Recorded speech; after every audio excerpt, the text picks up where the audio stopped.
Now, I'm not one to gossip, but I will serve you the tea. You know what time it is? Welcome to Chronicle Speaks. So for years, the headlines claimed Wendy Williams was suffering from frontotemporal dementia and aphasia, conditions so serious they supposedly left her unable to make decisions for herself. Because of that diagnosis and claims from Wells Fargo that she was a victim of undue influence and financial exploitation, a New York judge granted a full guardianship over not just her finances, but every single aspect of her life. We're talking about her doctors, where she lived, where she traveled, who she could speak to, and most controversially, her money. But now reports are surfacing that Wendy does not have either of those ailments. This is something Wendy herself has been saying all along, ever since she began speaking out publicly and fighting to tell her own story.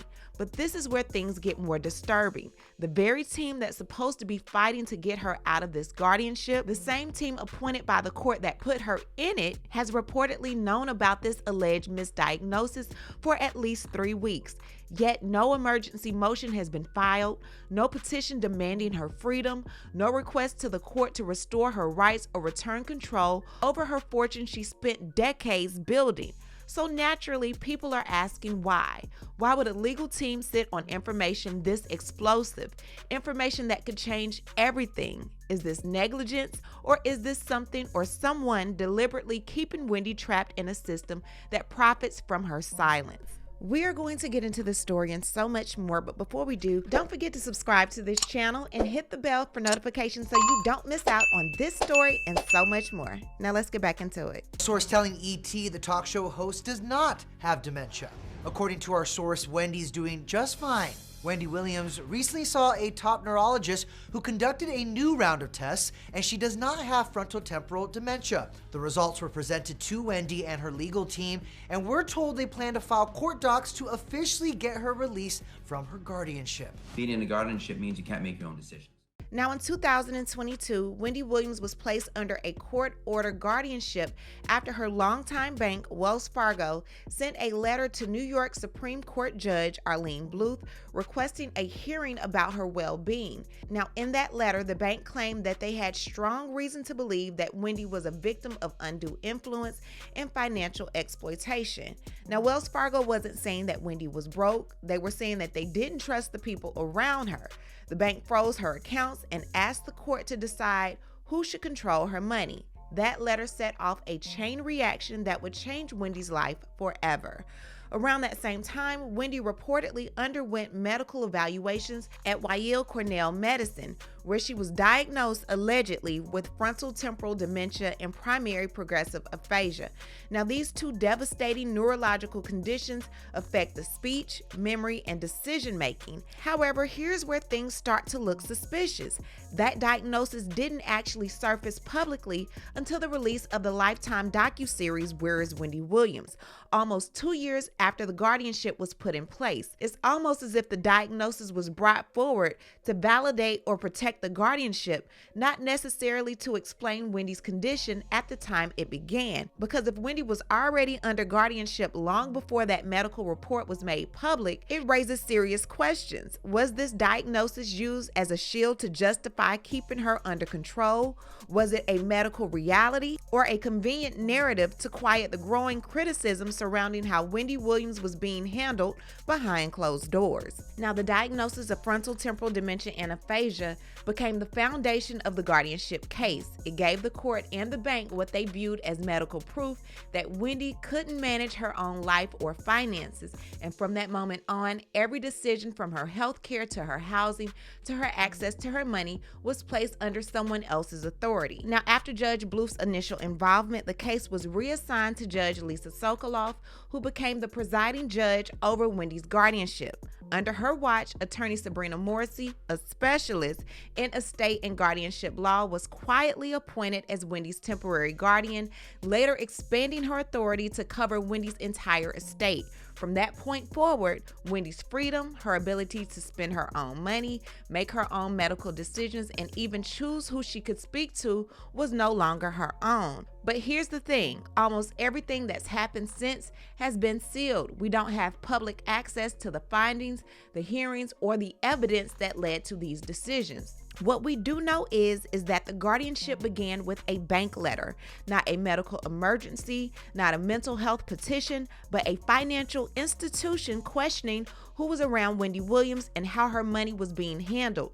And from there, the court stepped in and the case went behind closed doors and Wendy lost control of her life. So think of it like this. The entire guardianship was built on two things: Wells Fargo's letter claiming Wendy was being financially exploited and the medical diagnosis that she suffered from frontotemporal dementia and aphasia. These were the pillars that convinced the court that she was no longer capable of managing her own affairs. But now that medical foundation, the very reason she was stripped of her independence, may not even be true. This entire case, this whole legal structure holding her captive, is now going to crumble. Think about it. Every decision made for her protection now sits on shaky ground. Her $4.5 million Manhattan penthouse sold under guardianship authority. Any wages or earnings that she was due to receive, even from the Lifetime docuseries Where's Wendy Williams, is now frozen and redirected. And even her family, her son Kevin Hunter Jr., lost his Miami apartment because the Guardian cut off payments that once came from Wendy's accounts. Wendy has been paying attorneys hourly because of this alleged misdiagnosis. There have been millions of dollars in business deals lost. She has been paying doctors an exuberant amount of money to treat this misdiagnosis. And let's not forget this expensive $23,000 a month living facility that they have her in, giving her pills daily to treat this misdiagnosis and placing her on the memory care unit around no one but elderly patients who have problems with their memory when this isn't even her real diagnosis. You yourself know any attorney would jump all over this case. They hold this for 3 weeks and give it to TMZ. As a matter of fact, if things couldn't get more complicated, the network A&E, which is the same network behind the controversial Where is Wendy Williams documentary, has been pushing to depose Wendy Williams in the ongoing lawsuit tied to that project. The network wants to question her directly about her participation and whether she truly consented to being filmed during her most vulnerable moments. But Wendy's court-appointed guardian, Sabrina Morrissey, has been fighting against that deposition. Morrissey has argued in court filings that it's too soon and potentially harmful for Wendy to be questioned while the guardianship case is still unresolved. In her motion, Morrissey stated that if Wendy were ultimately found competent, meaning that she has the mental capacity to make her own decisions, there will be no need for the lawsuit. Well, I checked Pacer and the lawsuit is still ongoing, with one deadline being stretched out until July of next year. The judge presiding over Wendy Williams' guardianship case is the same judge that chose bankruptcy attorney Alan Diamond to represent her in this guardianship case. You haven't seen much movement because, let's be honest, there's corruption at play. The people who were supposed to represent Wendy, the ones chosen by the very system that took her freedom, are there for public optics, not her protection. Everything looks nice on paper. Wendy has a legal team. Wendy has a guardian. Wendy is being looked after. She's no longer banging on the windows trapped inside that memory unit. Wendy is out at the Met Gala living her best life. But in reality, what's being protected is the system itself, not Wendy. If this misdiagnosis is indeed true, there should be an immediate action. An emergency motion should have been filed the moment those new findings came in. The court should have been notified, the guardianship reevaluated, and an independent medical review ordered. There should have been press release statements demanding transparency, petitions for Wendy's rights to be restored, and a plan in place to return control of her estate to her. Instead, we notify TMZ, but we see no action in the court. Y'all gotta stop allowing these people to play in your face, especially when it comes to Wendy. What I need to do is hear from you. What do you think about everything going on in the world of Wendy? Leave a comment and we are going to talk about it down below. Talk to you guys later. Bye. As always, thanks for watching, but before you go, don't forget to subscribe to this channel, hit that like button, and hit that bell so you don't miss out on any of my new episodes.